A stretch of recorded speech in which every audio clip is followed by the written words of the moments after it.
Donald Trump has officially been called as the victor of the 2024 presidential election, and I'm pretty happy about that. But let's give credit where credit is due. If Kamala Harris did one thing really, really good, though, it was being less likable than a senile, old, dusty corpse puppet.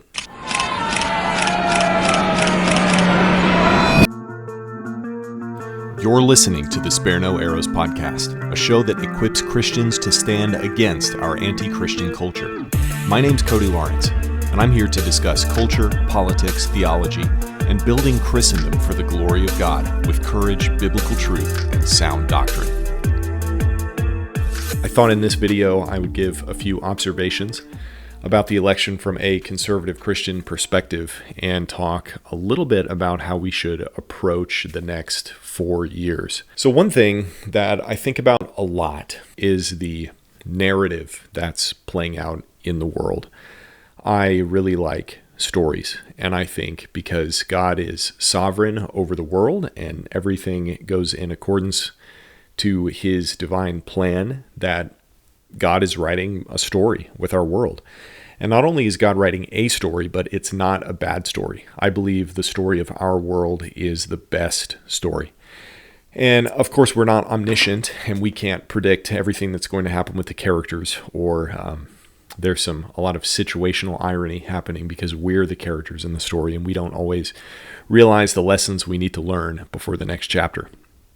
But I think that's helpful for having fun with predictions sometimes. But it also helps me make sense of things that have happened in the past.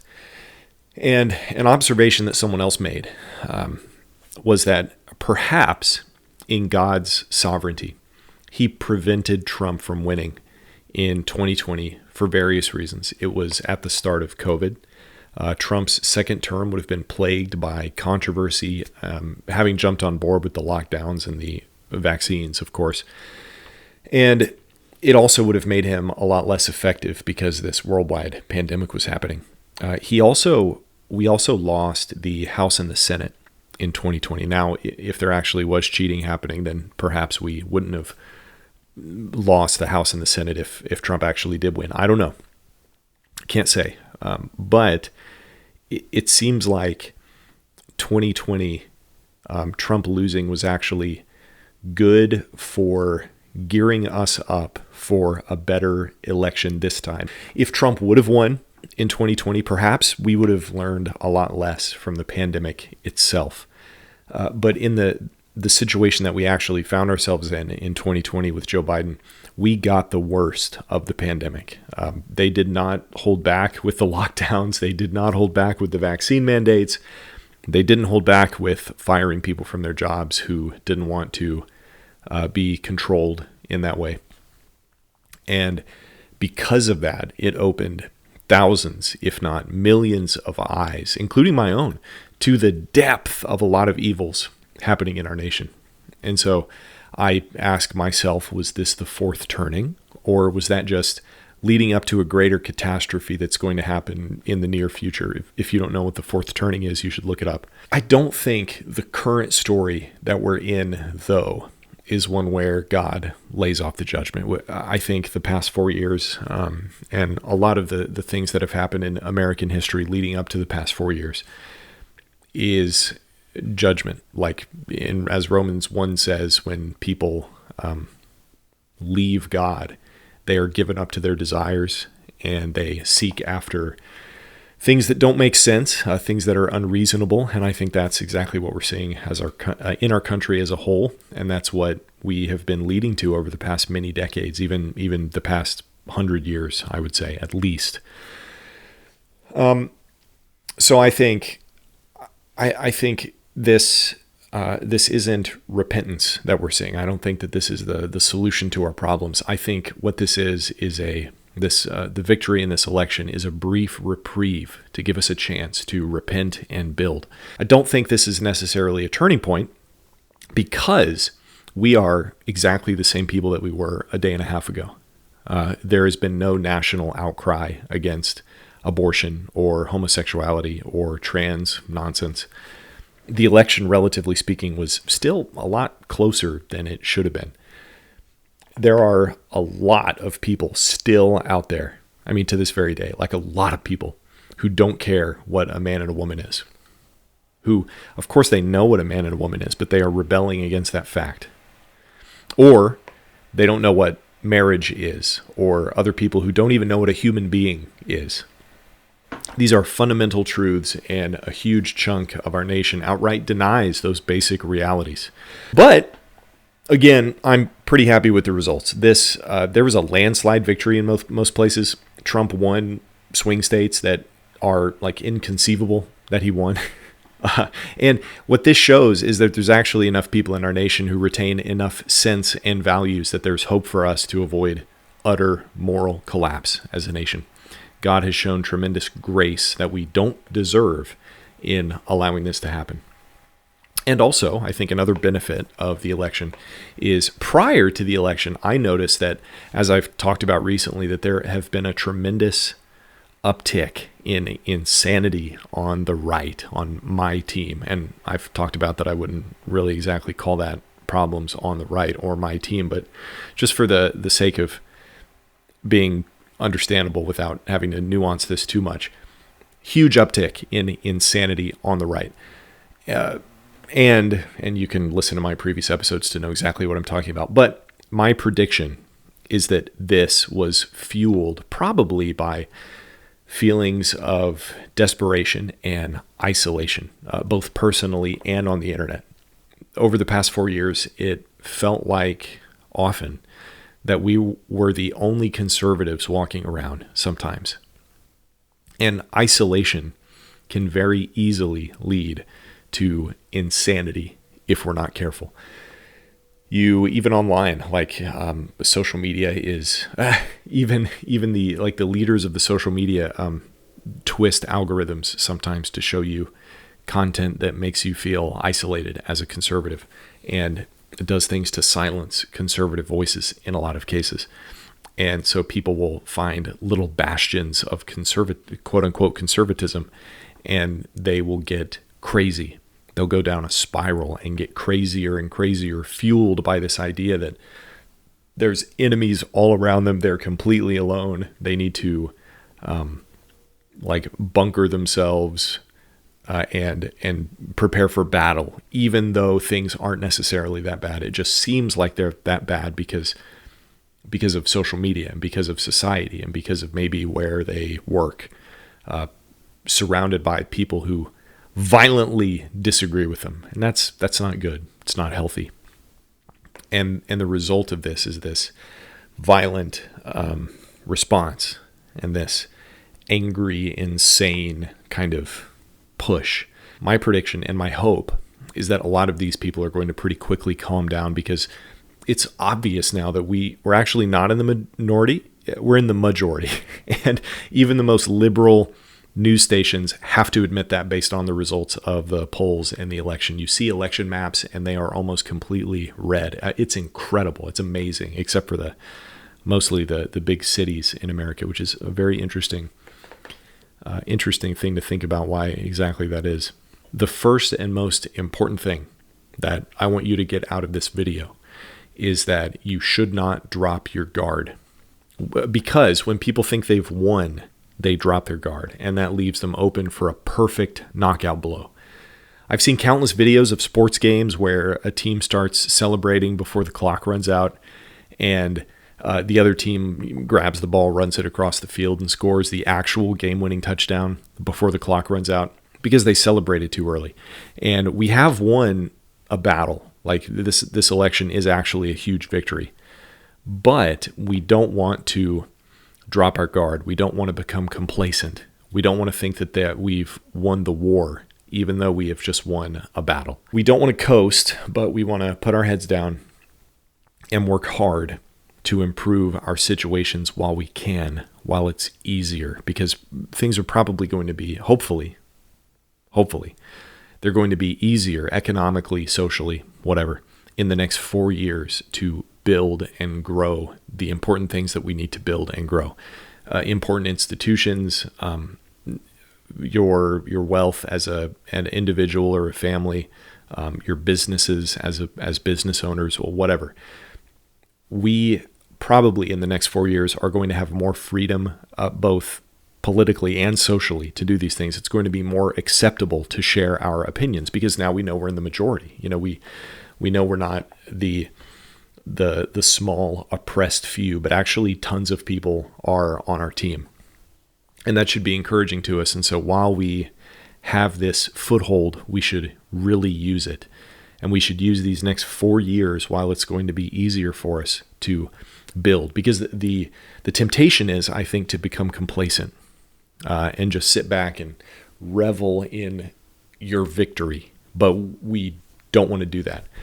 That's the temptation, but we have to kind of fight this temptation of winning, of having an attitude, that attitude of complacency, and actually work hard. Use this as motivation to work harder over the next 4 years so that we can win more victories like this in the future.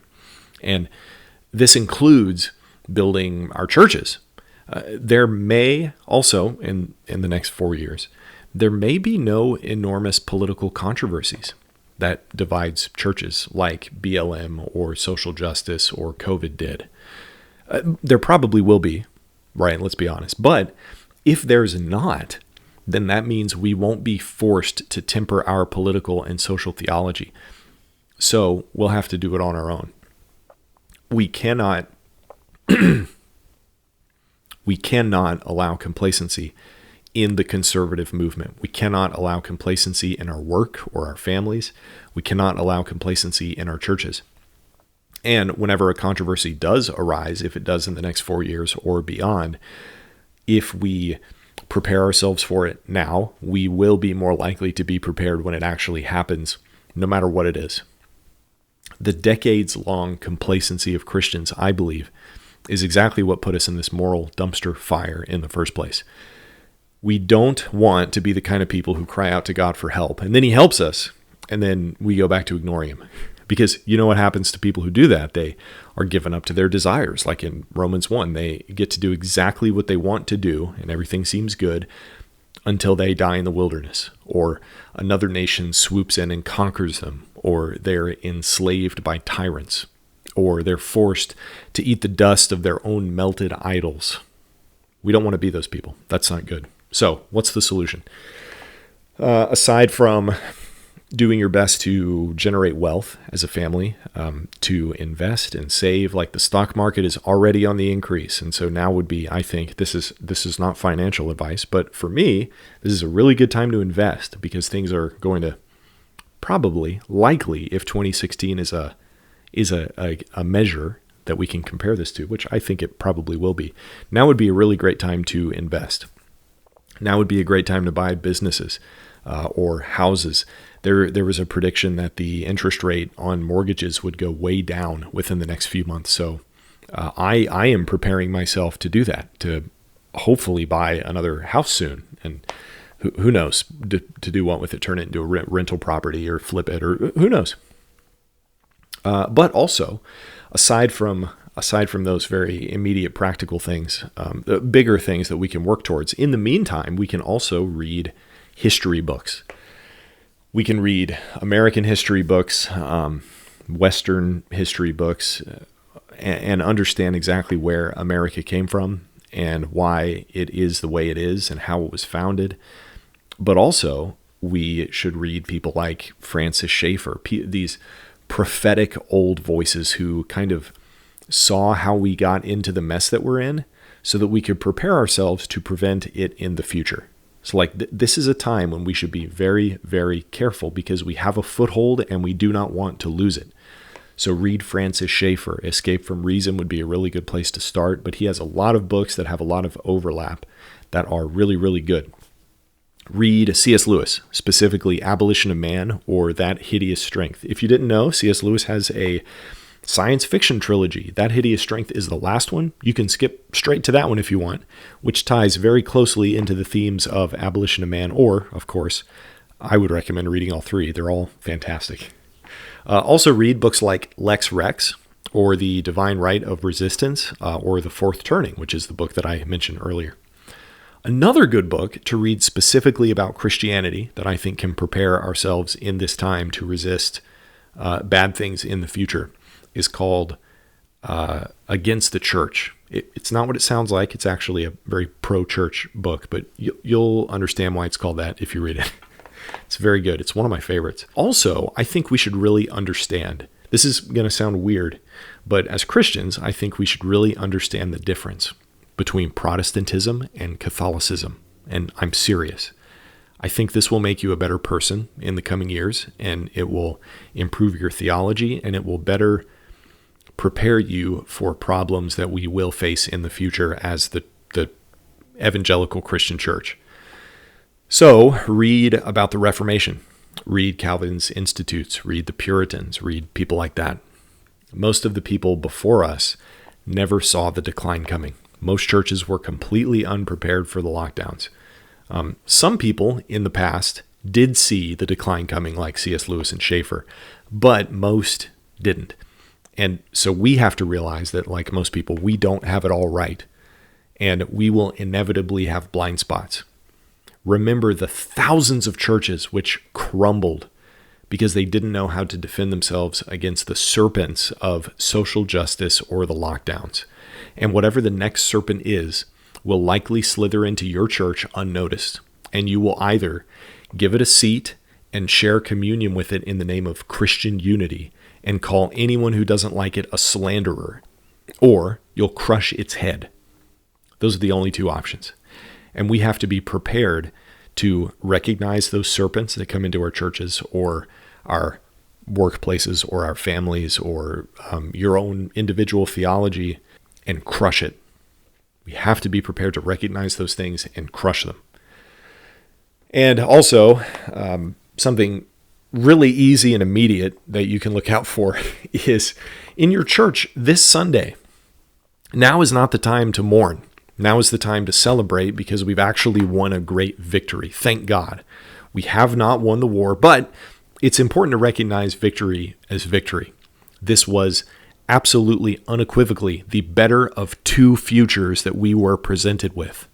If a pastor brings up the weep with those who weep passage in regards to showing empathy to all of the people who wish that they could murder their babies, that pastor is either an effeminate coward or a woman. And either way, they shouldn't be behind a pulpit. This was a clear divide in churches after Roe v. Wade was overturned. Some mourned, even if churches, liked, so quote unquote, liked the overturning of Roe v. Wade. Some of them were like so sad about it because other people were upset about it. That's silly. Some other churches rightfully cheered. It's okay as Christians to celebrate good things, even if, 50% of the country is screeching. It's okay. It's okay to celebrate. Yeah, we need to weep with those who weep appropriately, but we can also celebrate God's victories in the world. Those are actual things that we can do. And if we don't celebrate the right victories and mourn the right losses, we are lost. We don't understand fundamental truths. And the Roe v. Wade thing, was one of the easiest ways to tell if a church sucked. So keep your eyes open. If you go to one of those churches who are mourning, well, if you're okay with it, you belong with each other. So keep up the good work. Stay at that church. Or better yet, repent and believe in Jesus. If you know better, find a better church. The bottom line is that we don't want to be complacent. Do not be complacent. But also, we want a huge victory. Things are looking up. Smile extra big at work this week. Stand up extra straight. Look like a winner. Feel like a winner. Soak up all that negative energy that everyone is going to be putting out and that everyone's putting out on social media, and they're screeching and crying and pretending like they're going to kill themselves. And boy, do I have some great stories that I heard. I think I'll put that in an upcoming video about all of the meltdowns people are having. It's really fun. But let all that negative energy just fuel your own positivity. But at the same time, keep your guard up and work hard so that we can have more victories like this in the future.